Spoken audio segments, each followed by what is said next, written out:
agama ini datang untuk ngurusi orang kencing, untuk ngurusi petani mencangkul, untuk ngurusi timbangan kita di pasar. Sampai orang mati. Sampai semua. Apalagi negara dan parpol-parpol. Sesungguhnya mereka harus dikontrol oleh agama.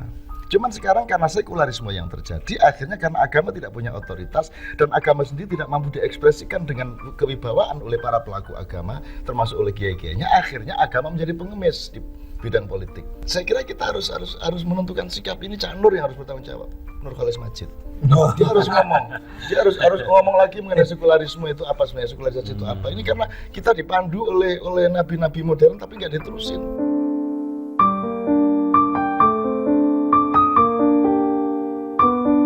Sebenarnya definisi katakanlah begitu atau kriteria karakteristik pemilih tradisional itu seperti apa tuh? Oke.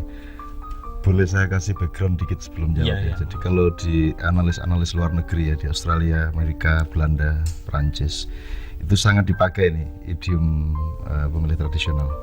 Jadi mereka menganggap pemilih tradisional ini masih belum distortif, mereka masih kuat, sehingga mereka meramalkan yang maju itu Mega sama SBY untuk putaran kedua. Ini analis luar negeri. Apa gerangan pemilih tradisional? Saya membagi 3, pemilih tradisional, pemilih modern, pemilih postmodern. Pemilih tradisional ki yo pecah gesang derek lah. Etan kali kulon kali tengah-tengah dalane dalane sepur ya. Menikmati saiki mati pokoknya melek Gus Dur. Ya, Gus Dur gak pemilu ya gak melo gitu. Ini pemilih tradisional, artinya pemilih yang andalannya kesetiaan. Wis elek api mati urip kae. Itu yang disebut tradisional. Yang kedua modern. Modern ini dasarnya selera. Kayak kok ganteng ya, kayak kok nek ngomong sopan kayak yuk dipilih yuk gitu. Jadi pertimbangannya selera. Itu modern. Saya kira cukup banyak nih pemilih ini yang enggak punya dasar juga. Jadi pokoknya kelihatannya kok simpatik ini orangnya, kayaknya kok jujur kan gitu. Sorry ya. Kayaknya kok jujur ini tapi sesungguhnya baik pemilih tradisional maupun modern kan sama sekali tidak cukup informasi untuk mengetahui siapa yang dia pilih itu. Tentang 5 capres dan 5 cawapres ini mereka, saya kira informasi yang mereka dapatkan tidak ada 5%. Artinya siapa mereka, karakternya bagaimana, jujur atau tidak, hubungannya sama siapa yang vote duitnya, ideologi politiknya bagaimana, akhlak pribadinya bagaimana, dia dihubungi siapa saja dari luar negeri dan seterusnya. Kan tidak ada yang tahu bangsa kita ini. Jadi akhirnya ya mengandalkan selera lah, kayak kita ini disuguhi dayo kayak kok ya kepenak orang kayak zaman biyen kayak gitu kan. Iya. Pemilih yang ketiga adalah pemilih yang kita sebut saja posmo gitu ya. Pemilih yang kebingungan. Kenapa kebingungan? Karena dia berpikir serius. Dia mempertimbang-timbangkan, dia tanya sana sini, dia SMS sana sini dan seterusnya, dia hitung Amin Rais bagaimana, SBY bagaimana, dengan segala seginya, termasuk tidak hanya berpikir tentang seorang capres, tapi berpikir mengenai siapa settingnya, kira-kira orang ring 1-nya, ring 2, ring 3-nya kira-kira oke apa tidak, semua dihitung. Itu pemilih posmo. Nah itu jumlahnya sangat sedikit. Nah kita nggak tahu ini bagaimana. Jadi kalau sekedar selera itu sudah termasuk modern. Modern, kan orang modern cuma selera tuh arep jin apa selera tuh modern apa anggo kijang apa anggo banter ngono to urusan. Ora ono maknane apa-apa modern. Iya. Maaf ini karena populernya Cak Nun saya ikut sajalah juga nggak apa-apa ya. Tadi kalau Mas gitu, soalnya kalau dipanggil Bang begitu juga repot. Karena Bang kan sekarang sudah banyak yang merger, sudah banyak yang ya katakanlah tutup begitu. Kalau dipanggil Bang nanti ikut-ikutan. Betul. Seperti Bang tutup begitu ya. Oke lah. Gabung teh sama Anda gitu ya. Nah kalau kita bayangkan 70% hanya berdasarkan kesetiaan. Kira-kira 5 tahun mendatang seandainya presiden yang terpilih itu hanyalah karena berdasarkan tradisional karakter ini tadi, apa ini Cak Nun kira-kira 5 tahun ke depan gitu loh. Ya saya dalam hidup ini di setiap masalah, apa itu orang sakit, apa itu negara bermasalah, atau orang bodoh, tidak pandai-pandai atau segala macam, selalu ada 2 cara. Yang pertama cara konvensional. Cara konvensional itu yaitu menggiring atau memberi atmosfer kepada yang bersangkutan menuju sesuatu yang disebut ideal tadi. Yang kedua dihancurkan sekalian supaya dia mendapatkan fokus mengenai apa yang baik sebenarnya. Jadi yang kedua ini teori inkonvensional, pembusukan. Jadi kalau bisa dapat presiden yang jelek sekali, buruk sekali, dan nanti akan ada puncak dari kebobrokan. Dan kalau orang sudah tidak berdaya sama sekali, baru dia akan tahu, dia akan punya fokus. Kalau kata orang Islam, kalau la ilahanya sudah ketemu, baru ilallahnya tahu gitu. Nah tetapi ini kita tanggung semua ini, capres-capres kita yang tanggung, baik ya enggak, buruk ya enggak. Jadi saya kira saya khawatir dengan kita akan menciptakan kedoliman lebih lama sehingga recovery-nya terlalu lama juga. Jadi menurut saya ada satu jalan yang bisa dilakukan dan saya selama ini mencoba melakukan sedikit-sedikit mengusulkan lah. Saya kira harus ada angkatan 28 yang kedua. Jadi anak-anak anak-anak muda ini dari semua segmen.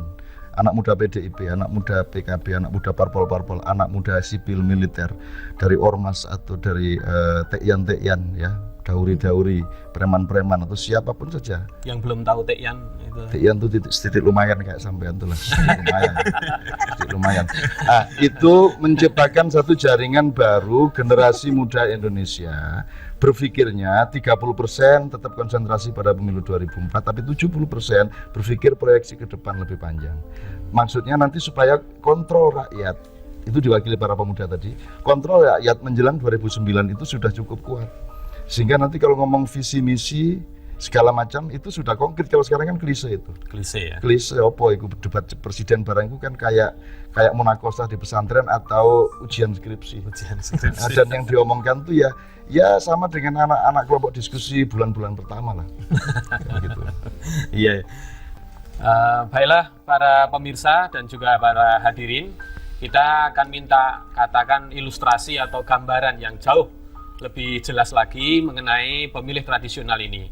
Kadang-kadang secara tradisional memilih seorang calon pemimpin itu dengan mengatakan ya dia jujur.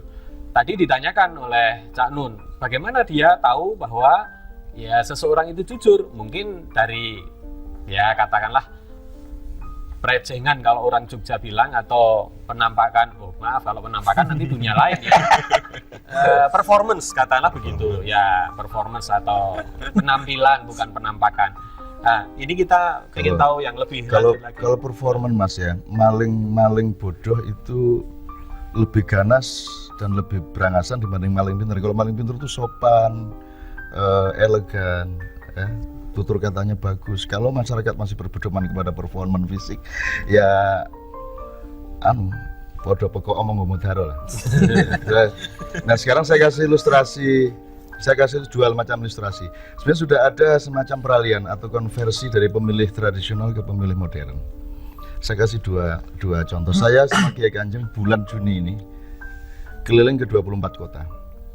Ketemu masyarakat ya rata-rata 5-10 ribu di lapangan-lapangan lah, di perempatan jalan dan seterusnya, untuk menjajaki seperti teman saya ini. Kalau disebut pimpinan tradisional di zaman Gus Dur dulu, Anda jangan sebut nama Amin Rais di kalangan Nahdliyin. Ya, Pak Amin Rais sampai dicegat di jalan tol, mau diapain segala. Tapi kemarin sudah tidak apa-apa. Disebut nama Amin Rais sudah tidak apa-apa karena mereka sudah mengalami pelunturan tradisi tadi. Jadi di kalangan yang 99% Nahdliyin dan membela Gus Solah misalnya, itu bisa saya sebut nama lain. Saya tidak kampanye, saya cuman namanya mancing ikan supaya tahu ikannya apa saja, berapa jumlahnya. Jadi sebenarnya pemilih tradisional ini sudah beranjak. Kalau mau ngomong budaya, sesungguhnya umat sedang siap-siap meninggalkan kiainya. Tinggal siap-siap meninggalkan kiai, itu tinggal satu saja, kenop saja. Dan sebenarnya sudah tidak dipercaya tuh kiai-kiai. Jadi tidak bisa andalan-andalan seperti itu lagi. Nomor 2, saya kasih ilustrasi. Saya kasih ilustrasi.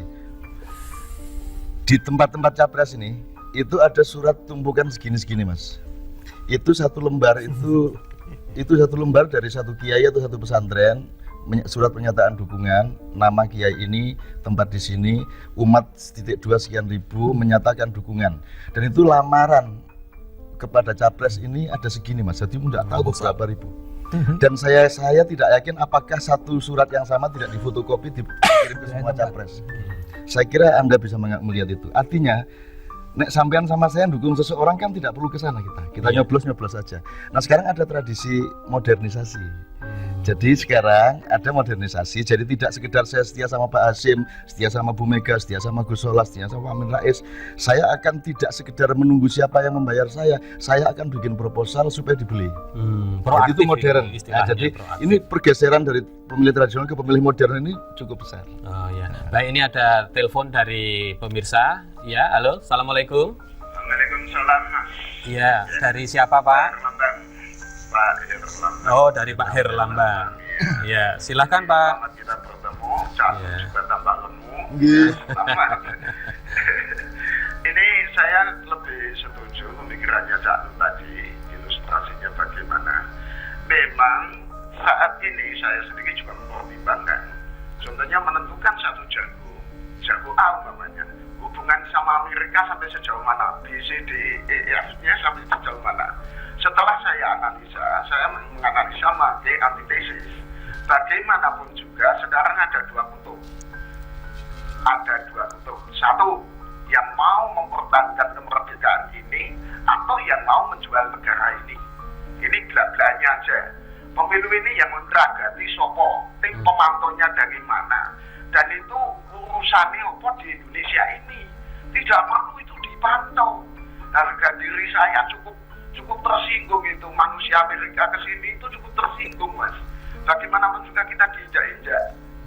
Belak-belakan aja. Memang ada dua kutub sekarang ini. Kutub yang ingin merdeka atau ingin menjual negara. Coba Cak Nun bagaimana komentarnya? Iya. Terima kasih Pak Herlambang. Yang ingin merdeka atau yang ingin menjual negara. Ya, baiklah. Dengan salah satunya tapi orang Amerika. Ini resikonya bisa disebut kampanye negatif. Tapi saya tidak akan sebut nama. Ini memang sudah lewat dan ini sudah lewat. Memang ada salah satu capres-cawapres yang saya kira tidak akan mampu melakukan dua hal. Pertama, masalah kedaulatan negara. Karena dia satu-satunya yang didukung secara penuh oleh adik kuasa seperti yang disebut Pak Herlambang. Jadi dia tidak, terutama yang menjadi resiko umat Islam. Jadi dia didukung dengan syarat supaya tegas kepada umat Islam, kepada Abu Bakar Basir, kepada Abu Bakar Marwanto dan seterusnya itu harus tegas. Jadi kedaulatan negara, khususnya kedaulatan umat Islam itu akan terancam betul oleh orang yang sangat favorit ini. Nomor dua, dia juga tidak akan mampu memperbaiki keuangan negara dan sistem perekonomian nasional karena dia terikat hutang budi kepada para konglomerat Cina yang membiayai dia. Tapi bagaimana rakyat tahu? Yang tak tahu rakyat itu loh, era ini sumringah pora, mengono pita, gandeng pora, itulah gimana. Nah, di samping itu juga pertimbangan pada capres-capres lain juga selama saya keliling ke 24 tempat itu sebenarnya tidak bisa saya omongkan juga, Mas. Saya tidak boleh tidak adil kepada pihak yang manapun, tapi kalau sesuatu itu sangat mendasar menyangkut kedaulatan negara. Jadi ada capres yang nanti akan bawa bedil dari luar ke gini. Dia sendiri kena todong. Ada capres-cawapres yang akan menciptakan kanker darah. Kalau dia jadi, rakyat akan melakukan kezaliman bersama dalam waktu yang lama. Dan itu nanti recovery-nya akan menjadi lebih lama lagi. Teman-teman yang jadi di tim sukses, entah di SBY, entah di Mega, entah di siapapun, mereka sebenarnya juga tidak matang pertimbangannya. Tidak matang. Karena kalau ngomong Nahdien ada di semua. Ngomong Muhammadiyah ada di semuanya. Jadi saya lihat sekarang kita sedang diaduk jadi satu. Mudah-mudahan Allah bekerja juga. Maka kalau Allah bekerja juga, saya kira ada beberapa hal yang nanti tidak kita duga-duga, dan saya minta betul kepada Tuhan kalau memang Tuhan sayang sama orang kecil di Indonesia, anak-anak muda di depan saya ini, tolonglah mereka nanti yang akan ikut nomor satu menjadi pemimpin kita yang akan datang sebelum 2009. Mereka sudah mulai bergerak benar. Jangan jadi penerus orang-orang tua seperti saya ini kan gitu. Ya. Jadi itu satu hal yang pantas kita renungkan, tetapi kalau misalnya karena ini sudah lewat, berarti kita harus memikirkan tahun 2009 yang akan datang, dan itu anak-anak muda adalah ya satu-satunya harapan yang bisa kita andalkan. Nah, kita akan bertanya pada Mas Lutfi, tetapi ini kebetulan ada penelpon lebih dulu. Ya, silakan. Halo. Ya, dari siapa, Pak? Dari Mas Imin. Ya. Saya pemilik tradisional, amat tradisional bahkan. Tapi ingin saya tanyakan kepada Cak Nun. Cak Nun, kalau yang menjajah Indonesia itu kan bukan Belanda, CWC, bisnis, dagang. Kalau memang situasinya seperti itu, dan kalau dirunut sampai sekarang, rasanya juga seperti itu.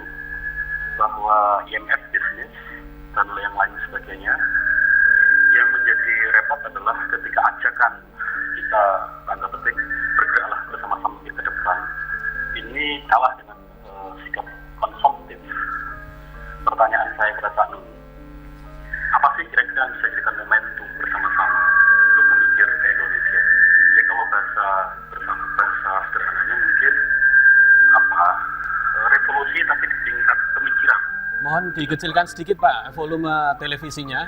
Iya. Iya. Saya kira pertanyaan itu. Oh iya. Terima kasih. Ya, terima kasih kembali. Jadi penjajahnya bukan negara tetapi kelompok bisnis. Nah ini apakah akan terulang? Saya ingin kasih ilustrasi konkret aja. Kalau Anda melihat peta lalu lintas makanan dunia, ya. Jadi kita itu mengalami kemajuan ekspor di bidang pangan, buah-buahan dan rempah-rempah itu zaman Belanda.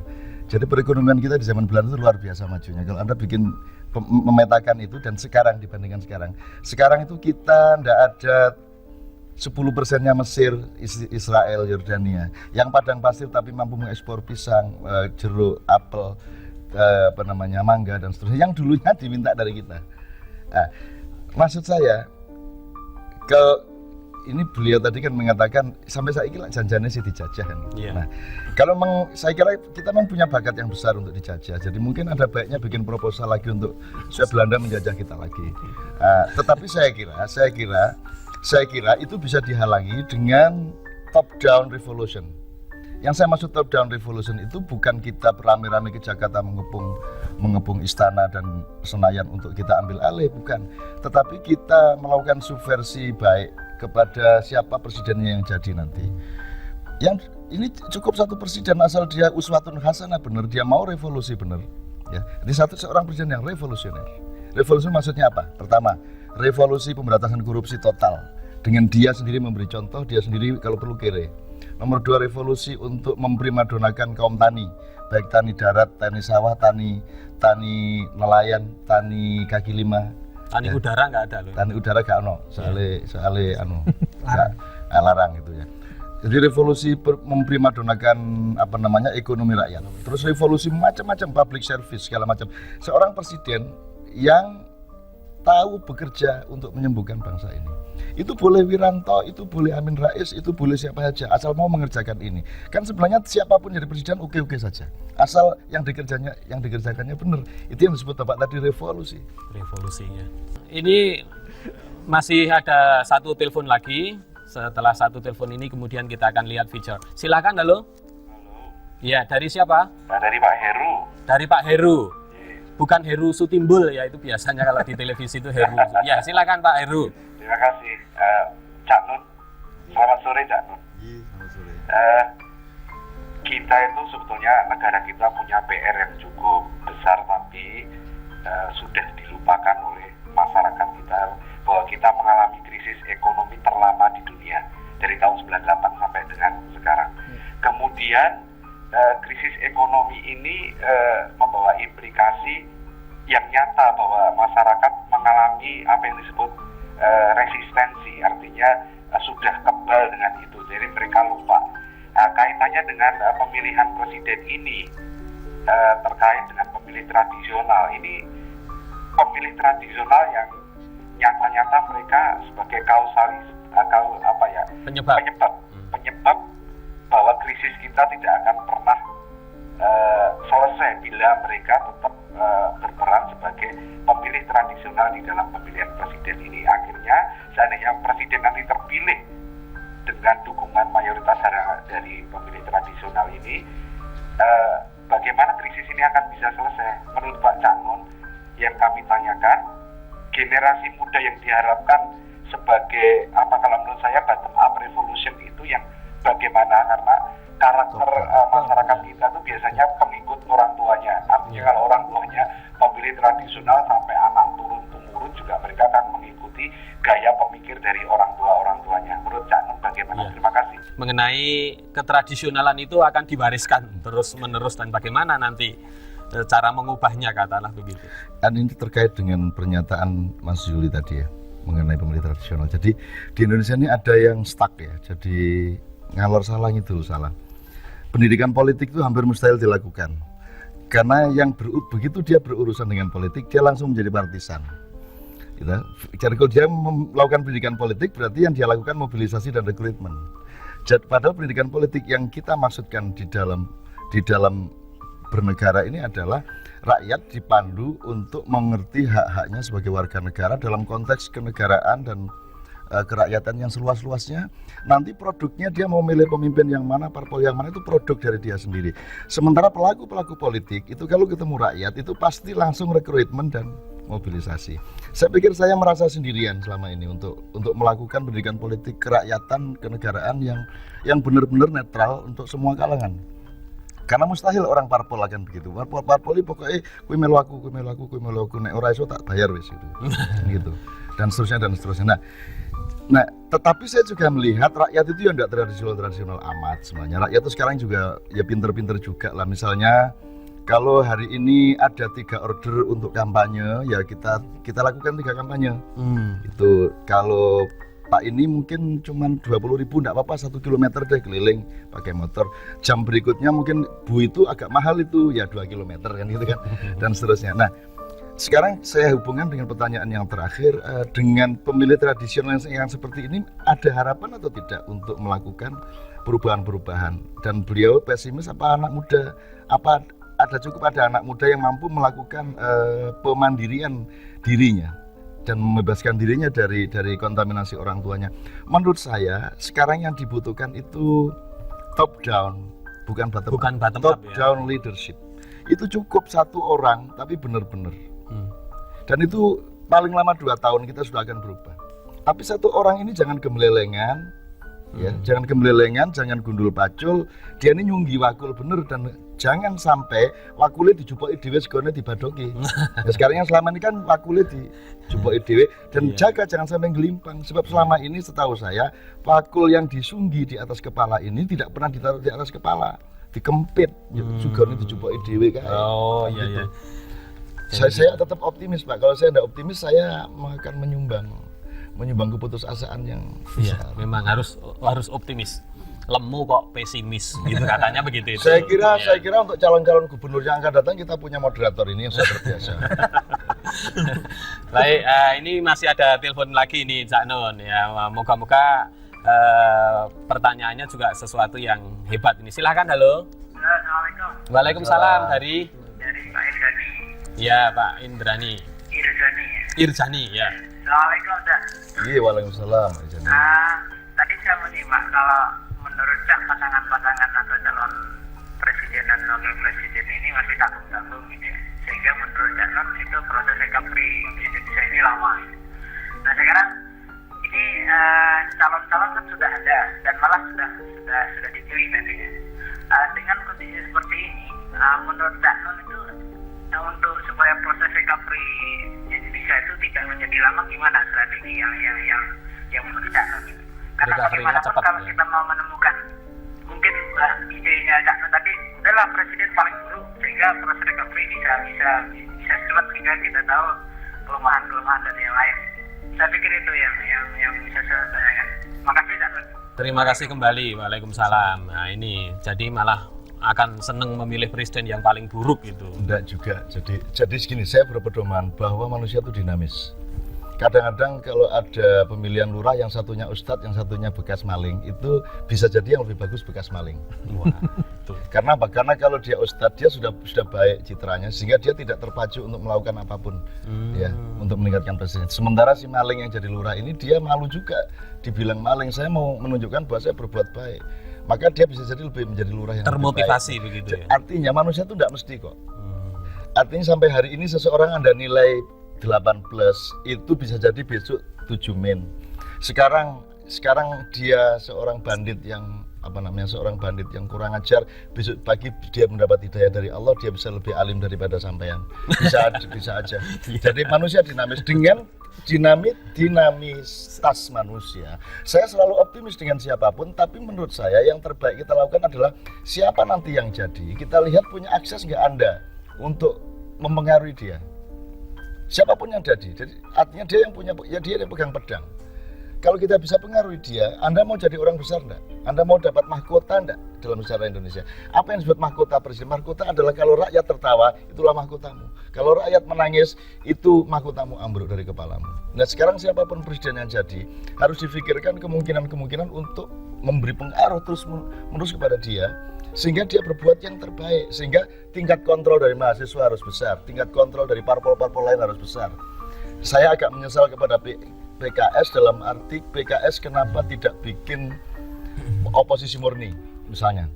Jadi tidak usah nyalonin capres, Tapi dia bikin negara sendiri, capres saya ini, presiden saya ini, kabinetnya ini, dan setiap kali aktif untuk menanggapi setiap masalah. Kalau presidennya PKS akan begini, sementara yang jadi presiden betul cuman begitu.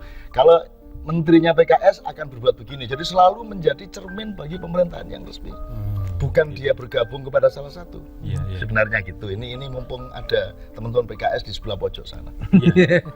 Saya juga PKS pakai kumis sedikit. Oh iya. Jadi ini ada telepon lagi dari pemirsa. Halo, selamat sore. Selamat sore. Iya, dari siapa Pak? Dari Pak Budi Sleman. Oh monggo Pak Budi. Ya, saya mau tanya ini masalah pada Pak Ainun Nasib. Masalah tayangan tadi Pak, reformasi yang kebablasan. Sekarang peta politik itu menjual agama masuk ke dalam politik. Nah ini apakah masuk juga reformasi politik yang kebablasan mentok atau gimana? Ini kan juga termasuk membingungkan pemilih ini. Terima kasih. Iya, memang saya kira sebenarnya kita ini salah dasarnya, Pak. Sebenarnya kalau kita tidak pakai sekularisme, yang namanya jual agama itu tidak ada. Karena dalam sekularisme ini agama sama politik ini 100% harus dipisahkan. Kalau dia disentuhkan, dia menjadi salah satu menang. Padahal kalau Anda orang beragama, sebenarnya agama itu include all side of your life. Jadi kalau saya, kampanye terbaik itu di masjid, gereja, dan kuil-kuil. So, Anda kalau kampanye di masjid, Anda lebih terkontrol, Anda agak sedikit takut sama Tuhan, Anda menjadi lebih sopan. Menurut saya bukan itu mencampurkan agama. Loh, memang agama ini datang untuk ngurusi orang kencing, untuk ngurusi petani mencangkul, untuk ngurusi timbangan kita di pasar. Sampai orang mati. Sampai orang mati, sampai semua. Apalagi negara dan parpol-parpol. Sesungguhnya mereka harus dikontrol oleh agama. Cuman sekarang karena sekularisme yang terjadi, akhirnya karena agama tidak punya otoritas dan agama sendiri tidak mampu diekspresikan dengan kewibawaan oleh para pelaku agama, termasuk oleh kiai-kiainya, akhirnya agama menjadi pengemis di bidang politik. Mestinya masjid itu mempengaruhi yang terjadi di pasar, karena pasar sama masjid dipisah, ya. Lama-lama nilai pasar masuk masjid. Jadi akhirnya yang jual beli tidak hanya di pasar tapi di masjid juga jual beli. Kan begitu. Nah, itulah yang terjadi sekarang. Bahkan sekarang yang saya ceritakan tumpukan tadi itu proposal dari masjid diajukan ke pasar. Saya kira kita harus menentukan sikap. Ini Cak Nur yang harus bertanggung jawab. Nurholis Majid. Dia harus ngomong.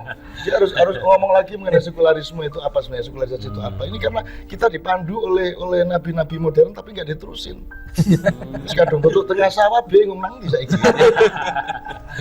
Nah, mungkin sebagai penutup nanti kita akan minta kira-kira akan tercapai berapa waktu ini Cak Nun? Apa 2, 3 atau mungkin 5 kali pemilu baru orang sampai pada tahap posmo seperti itu?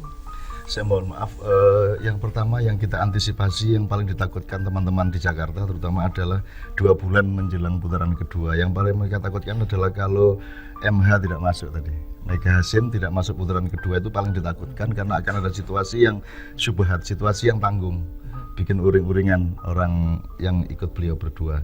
Nah, saya tidak tahu ini mau berdoa bagaimana. Mudah-mudahan masuk supaya tidak ribut, apa saya gimana, doanya juga repot juga saya. Kalau doa saya berarti kampanye juga kan gitu. Jadi saya tidak tahu Tuhan biasanya bagaimana. Nomor 2 yang Anda tanyakan mengenai jangka-jangka waktu ke depan, saya hanya ingin merespon begini. Kaum modernis itu hanya punya satu jalan kalau melihat apa-apa, yaitu jalan keluar rasional. Tapi orang yang tidak hanya mengerti dunia horizontal dan tapi juga percaya kepada vertikal, orang yang tidak hanya mengurusi bumi tapi bisa mendengarkan suara langit, masih punya 2 jalan keluar. Kalau di kalangan Nahdliyin sudah jelas, setelah jalan keluar akliyah, termasuk ijtihad segala macam tadi, ada jalan keluar yang namanya syafaat. Syafaat itu hubungan cinta Anda dengan Nabi Anda, dengan Tuhan Anda, dan ada satu perjanjian segitiga di situ sehingga kepepet kayak apapun Anda masih bisa lolos dari lubang jarum, yang gitu. Kata orang Indonesia ini kalau lepas dari krisis, tunggulah onta masuk lubang jarum. Saya bilang dengan syafaat bisa, bisa. Dan hidup saya di situ. Nomor 3 jalan keluar yang namanya kudroh, Mas. Kudroh ini, Kudroh ini adalah, lu gimana Gus Dur kok bisa jadi presiden dulu? Bagaimana Wiranto kok bisa menang di konvensi Golkar? Itu Akbar sampai hari ini tidak bisa jawab.